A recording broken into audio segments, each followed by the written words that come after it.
Welcome to this episode of CCSD-TV's Spotlight on Pre-K in Camden. I'm Maita Soukup from the district's communications team, and I'm joined today by Dr. Cheryl Chavis and Ms. Katrina McCombs from the Office of Early Childhood Education. For the last decade, Dr. Chavis and Ms. McCombs have been working hard to enroll more 4- and 5-year-olds in pre-K in Camden. Today, the rest of the country is catching up, with urban school districts across the country working hard to make sure families get their children in the classroom earlier. That's why we're so pleased Ms. McCombs and Dr. Chavis could join us today. Welcome. Thank you. Could you please start by telling us a little bit about yourselves and your role in the school district? Absolutely. My name is, as you've already said, Katrina McCombs, and I'm Director of the Early Childhood Education Department. And we have the pleasure of overseeing over 173 preschool classrooms throughout the city, and we are looking forward to expanding that number in years to come. Excellent. And good morning. I'm Dr. Cheryl Chavis. I'm the Community and Parent Involvement Specialist for the Office of Early Childhood. And in my role, I'm looking at the enrollment of our preschool children throughout the city, from our private providers and including our in-district schools. Excellent. How many providers are there across the city? We have 23 providers. We have 23 Yes. providers, and some providers have multiple sites, so that's a combined number. Excellent. Dr. Chavis, why is enrolling your child in pre-kindergarten so important to their success in school? Because early childhood forms the firm foundation for our children for where they're going to be later in life as adults. And it is really vital to form this foundation to create lifelong learners. We do not just play in early childhood or in preschool. We are learning through play. That is our vehicle for learning. So it is very, very important to have your child to start good with a firm foundation in order to succeed in life. Excellent. Ms. McCombs, as we've already mentioned, Camden's ahead of many other school districts in its pre-K enrollment. Congratulations. Thank you. How did you achieve this? Teamwork is the word that I'll underscore over and over again. Collaboration is very critical as well, and also strategizing, having a strong strategic plan for how to utilize mixed media campaigns, of which Dr. Chavis has been an instrumental influence, to really reach out to many different divisions of our community and population in various ways, through knocking on doors, through posting it on social media, through sending flyers, but any way that we can find to connect with our parents to let them know that preschool is alive and preschool is free in the city. We've been doing just that. But teamwork, collaboration, strategizing are three important elements that have gotten the enrollment to the place that it is today. Well, excellent, and that is a very great place. This year, there's 96% of eligible youngsters enrolled in pre-K in the district. That's excellent. Now, we know that you want to get that even further, up to 100%. So thinking now in that effort to get it up to 100% enrollment, what are some of the barriers you face, and how do you overcome them? Well, we can work on this question together. One of the areas is that as we go out door to door, we find that some families still are not aware that preschool even exists in the city and that preschool is free for 3- and 4-year-olds. So I think just a lack of awareness is one area that we find that continues to pervade. Another area has to do with, I think, culturally, some families tend to want to keep their children home for longer periods of time. They're just not ready to let them go into another environment outside of the home. So more education around that, and also supporting families in that effort, is going to be critical. There may be some Other barriers, we do have some other barriers. Other barriers would include the fact of transportation. And our preschool program, preschool is the only grade level that you can attend any school throughout the district. And depending upon where you live, and if you get to that school or that child care center in enough time to enroll your child, you may have to place them somewhere else. And if you don't have the proper transportation, it's very difficult to get your child to that place.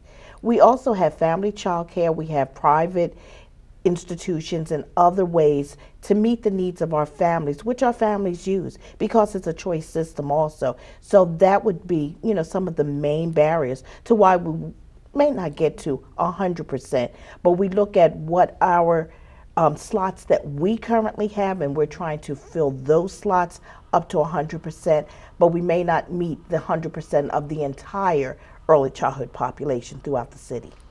Excellent. And Ms. McCombs, you mentioned that some parents feel they really want to keep their kids home until maybe kindergarten or first grade. What do you say to those parents to really get them to change their mind and say, give this pre-K a try? Yeah, and what we try to do is be very sensitive to, because as Dr. Chavis said, choice is something that we value, parental choice. And we want to make sure that parents feel empowered and know that when they bring their children into the preschool program, it's a partnership between us and them. So I guess the first thing we can do is continue to just educate the community about the benefits of having their children in pre-K. Even though it may mean letting go a little bit sooner than you'd like, it was very difficult for me also as an educator and a parent. That's just a natural thing. But if the more parents are aware of the benefits and how much this could help their children to be able to have a firm foundation, to begin closing that achievement gap that's so pervasive in districts like ours, I think that's a big place to begin. Just parent education, parent awareness, but doing it in a way that's very sensitive to their choice. That's one way that we can combat that. Excellent. And just a follow-up question, how does pre-K close the achievement gap? What are some of the things that students learn in that firm foundation that really help them later on in their school success? There's so much, so I'll start and we'll do a tag team here as well, because there's so much. Early childhood is just such an exciting place, but first of all, beginning with having students to develop a positive orientation toward learning, to just love being in school, to be okay with leaving mommy and daddy and saying, okay, I'm going into a new environment. So their comfort level with leaving the home environment and going into, whether it's a private provider site or a school environment, it's definitely different from home. So getting them used to that earlier will give them a jump start to a kindergarten student who may be entering the first time. And so those transitional pieces there, first time in the classroom, will be taken care of. The second part is that socially, we focus on the academic rigor and it is critical, but socially as well, our students are able to begin to form bonds with other children outside of their immediate family. They're able to learn how to work cooperatively with those students in positive and very successful ways, which is very critical. And in doing that, there may be some students who have difficulty or who exhibit challenging behaviors. If we have a chance to identify those challenging behaviors early at 3 and 4 years old, then our preschool intervention and referral team can work with the children and the families first to make sure that the students don't need to be classified. And then if there is something that is developmental, or if a student, not developmental, but it's a disability that the student really needs another kind of a placement, that can be an early beginning or early intervention as well. So that will help with that student and the family being able to also think about ways to work with their children and their needs, whatever they may be, so that they're not lagging further and further behind, even though they may have a disability, because that doesn't mean that they can't achieve as well. So, socially and then academically, just being able to learn and hear, learn about letters, and not that they don't learn about them at home, but in different ways, exposed to rich literacy. All of our classrooms have a plethora of books. We invest a lot of money in building very strong, diverse classroom libraries. So we want to make sure that a love for literacy is built up. So if that starts at 3 and 4, then that will give those students a jump start in closing that gap as well. And just to piggyback on what Ms. McCombs was saying, social emotional development is key. For children to learn problem-solving skills, self-help skills, all of this help starts in early childhood. We are there to reinforce what they know and to get them to continue on up the continuum to improve more and more. And this is no matter who they are, no matter what language they speak, what disability they may have, all children are treated the same way and given the same opportunity to learn. Family involvement and family engagement is also so key. Research shows us that when parents are involved in their child's education, they are more likely to succeed.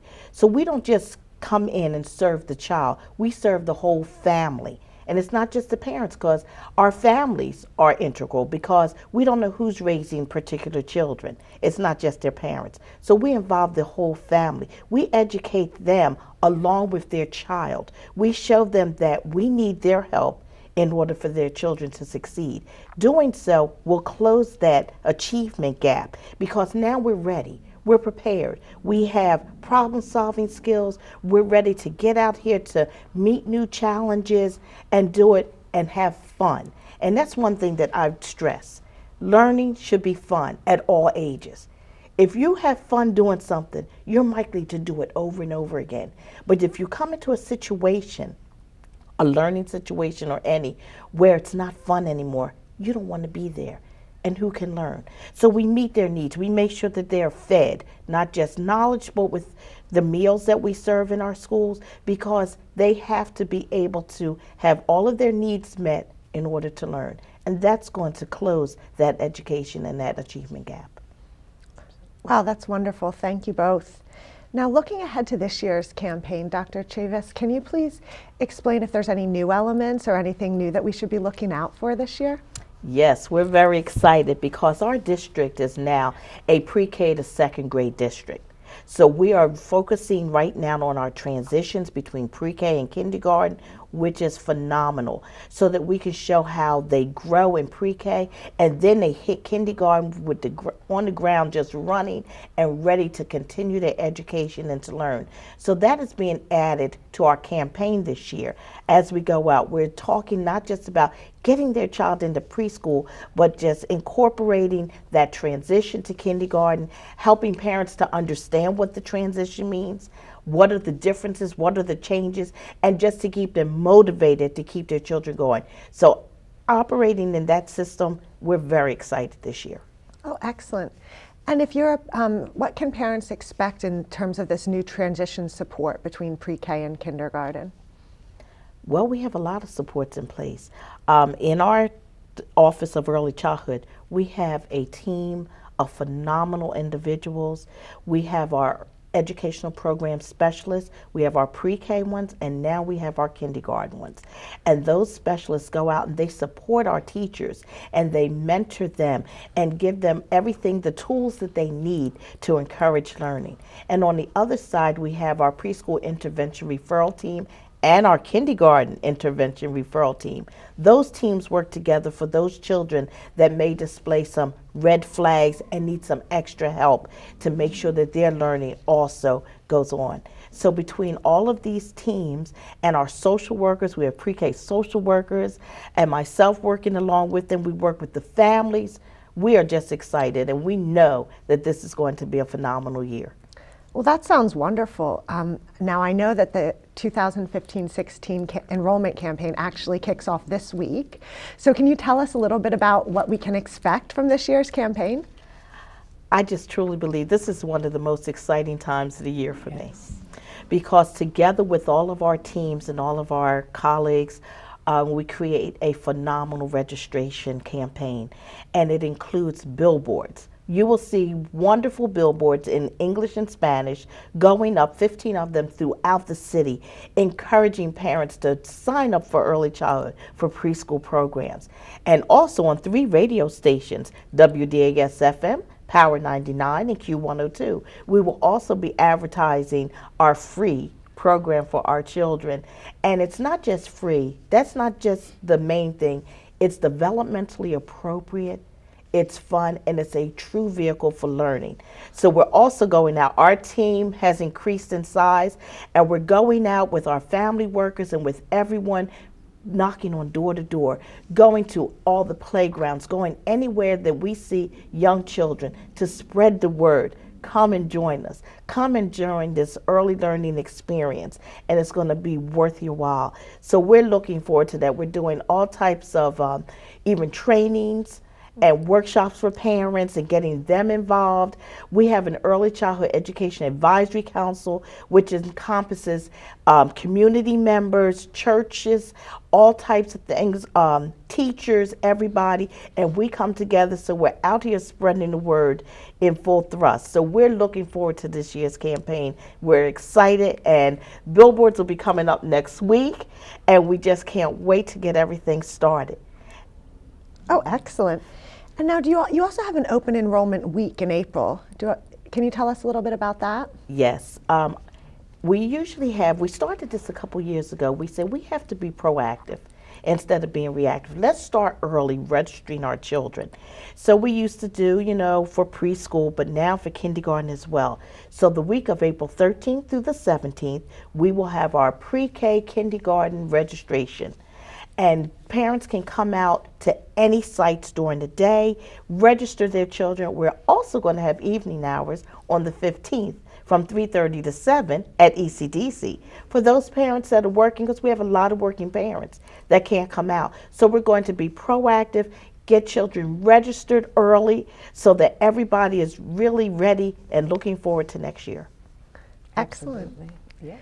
Now, there's going to be a lot of parents listening to this program who are really excited about the pre-K option. What should they do? What should their next steps be?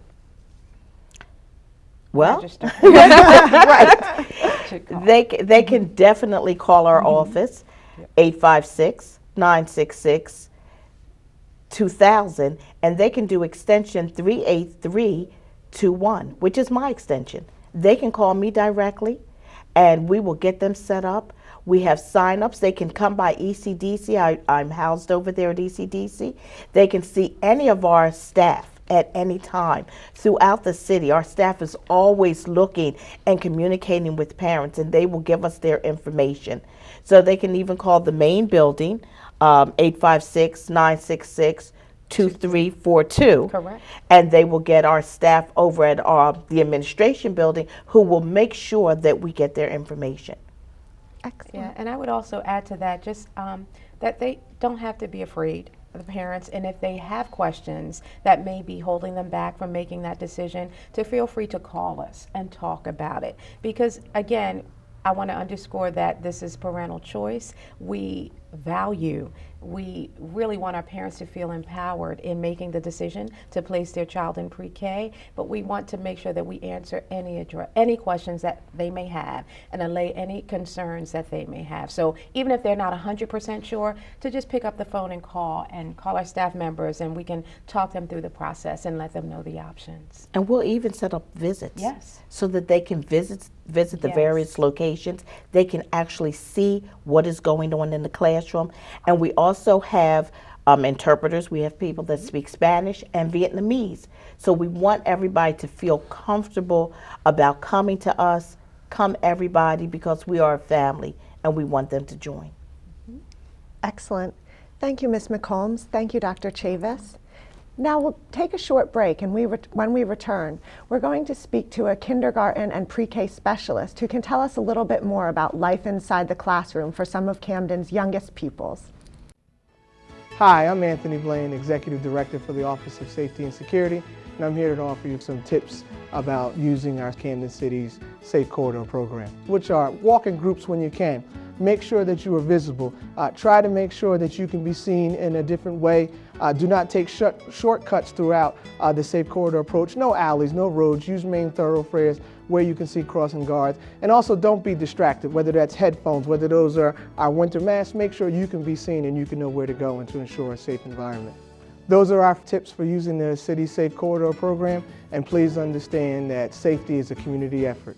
We need us all to have a call to service. Thank you. Welcome back to Spotlight on Pre-K in Camden. I'm Maita Soukup, and I'm joined with two of the district's star early childhood educators, Ms. Dyer and Ms. DiCiano. Welcome. Thank you. Do you guys mind just starting by telling us a little bit about your role in the early childhood department? Yes, I'm Ms. Dyer, and I am an educational program specialist, and I provide support for the teachers within our district. Excellent, thank you. My name is Audrey DiCiano. I am an educational program specialist as well, but for kindergarten, which is new to the district this year. Excellent, exciting. Yeah, very. Ms. Dyer, do you mind just telling us a little bit about a day in the life of a pre-K kid here in Camden? Well, once our pre-K students enter our classrooms, they enter an environment that is warm and nurturing. We try to make it comfortable for them because a lot of times when our children enter these classrooms, this is their first time away from their parents. This is the parents' first time, for some children, being away from their children. So we really want them to feel comfortable and feel that this is an environment that's not only conducive to learning, but it really make their children feel welcome. Once they enter the classroom, you know, we set up an environment where, or a routine day, where everything in our classroom is it's intentionally planned so that our children are consistently learning throughout the day. We set up developmentally appropriate activities from the time they enter the classroom to the time they leave. Our routine throughout the day is intentionally planned, that every experience that our students get once they step inside the classroom is a learning experience that develops their social, emotional, physical, cognitive, and readiness skills. One example is when they come into the classroom, we have our morning arrival routine where they independently put their belongings away. Then they sit down and they write their names. For some parents that might they might just say, oh, a child's just scribbling on their sign-in chart. But what we are doing is, first of all, independently they're learning to follow a routine without our assistance. One child might just be scribbling because that child is learning to hold a pencil. However, a child that's been there a little bit longer, they're showing emergent writing skills. They are beginning to write their name, they're beginning to recognize the letters in their name. And that's a meaningful morning routine where they are learning, but the kids, it's meaningful to them because it shows that I am here, I'm a part of this classroom, I am signing my name. That's one part of our routine that we do on daily that we are, teaching our children. Another routine is free choice. Throughout free choice, our children are interacting with one another. They are learning social skills. They are learning problem-solving skills, learning to share, learning to just have a relationship with one another, not just playing alone. So, and another thing about the free choice that I really love is designing opportunities for children to learn through play. For parents, sometimes they're hesitant about pre-K because they feel as though when they see our program, oh, they're just playing. It's more than just playing. I was having a conversation with one of my coworkers prior to leaving the classroom where she was sharing experience that was an aha moment for her, where they were studying buildings. And she was saying how her children were building a structure in the block area. Now, the parent looking on might say, oh, they're just building something, they're just playing. And their structure kept falling. And she said, you're building it, but it keeps falling. Why do you think it's falling? So the children were saying, well, I don't know. It's something, the bottom. She said, yes, the bottom is not stable. You didn't build a strong foundation. Look at the blocks that you've used. So the children were like, I know, try a cylinder. So they gathered a collection of cylinders as their foundation, and then they built the structure on top of it. Now, for someone looking, okay, they're just playing, but look at all the things that came into play with them just trying to build that structure. First of all, they're working together as a group. Second of all, they were talking about three-dimensional shapes. A foundation. Like, this is important in our classroom. Here the teacher had taught the children something through them just building. They were in charge of the activity. They were in charge of their learning, and she was just guiding them to think beyond. She didn't give them the answers and say, oh, just build it this way, this will become stable. No, I want you to think about how we can make this structure stable and how we can build a structure together. And that's important right now. Learning those skills right now, we're helping our children to have a strong foundation on just thinking skills, problem-solving skills. And for me, I feel like learning should be fun. Children should feel like they're in control because it's meaningful to them. We're providing tangible experiences for our children to grasp and just flourish in our early child education program. Excellent, thank you. Now, Ms. DiCiano, it's really exciting because kindergarten is now part of the early childhood program here in Camden. Can you tell us a little bit about what that means for our students? Sure.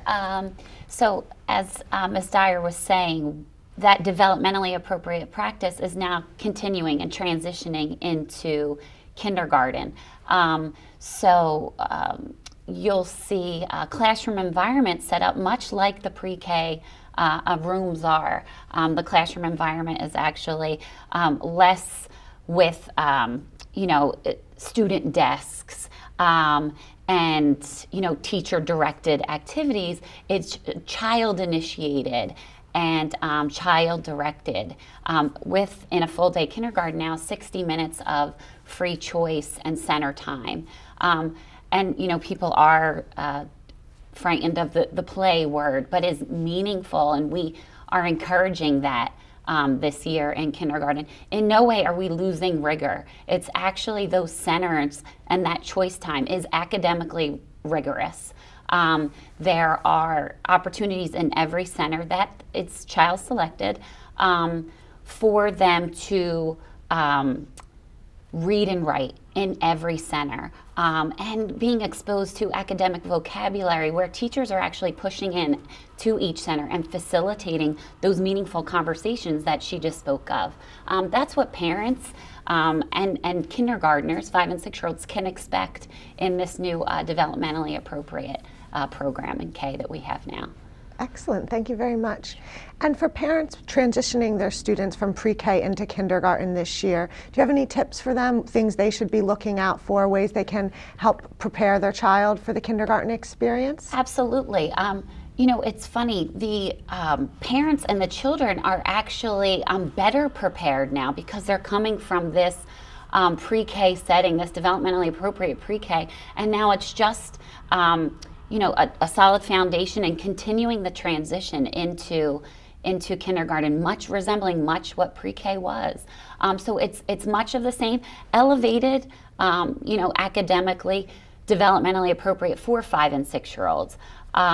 But much of the same, and if they're in need of support, they have us as well as educational program specialists. There are 3 of us in the district who service all of the schools, so 3 of us who have 6 schools, to our roster, which is great. We provide the support to all the kindergarten teachers. So if parents need help, they can absolutely contact one of us. Thank you so much for joining us today. And thank you for joining us for another episode of Spotlight On. This week we looked at pre-K in Camden. Remember, college begins here. So if you're interested in enrolling your child in one of the district's pre-K programs, visit our website, stop by the Early Childhood Development Center, or call the Office of Early Childhood Education to learn more. Thanks so much and have a great day.